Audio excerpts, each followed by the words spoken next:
Hi and welcome to this week's dairy market update from NZX.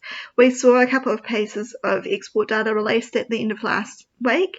The US reported a record year for dairy exports in 2020, with a large chunk of that being an increase in whey exports, particularly to China, as the Chinese rebuild their pig herd after African swine fever.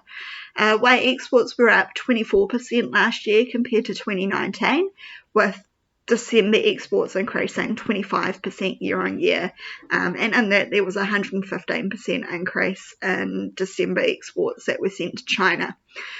The US also increased their skim milk powder exports last year, up 16% compared to 2019.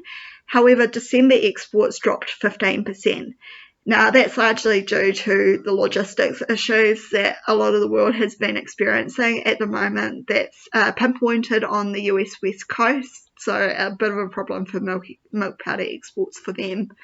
The US also reported an increase in butter exports, but a decrease in cheese exports, with Mexico buying less product last year than they typically do.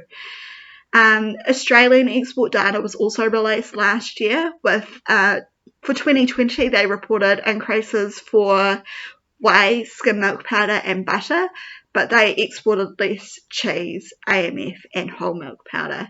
There was an increase in volume of most products exported in December, however. We've also seen Australian milk production for December released recently. So December production was down 2%, and Victorian production, particularly being the largest milk producing state over there, was down 3.1%. This year, this isn't a problem with seasonal conditions as it has been for the last few seasons. It's more a problem of the Australians not having the cow numbers there, so their dairy herd is still rebuilding. And they also have a few problems with labour shortages and things like that as a result of COVID. Here in New Zealand, we're still looking pretty dry. Things have been getting a bit drier.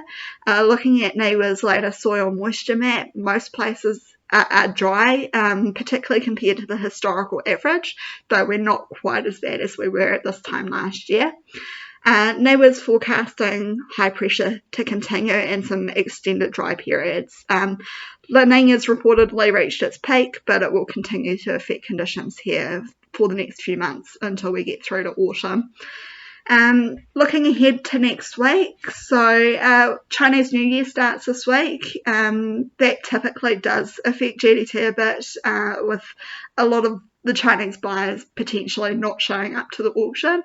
However, we have seen some celebrations in China reportedly cancelled, so we might see a few more people showing up than would normally be expected during Chinese New Year. The derivatives market is expecting a bit more of an increase in whole milk powder and AMF prices, and a bit more of a decrease in skim and another decrease in butter. That butter decrease may or may not eventuate. There does seem to be some good demand out there for that product still, so we'll see if the futures market's right on that. We'll see you again next week. Thanks for listening.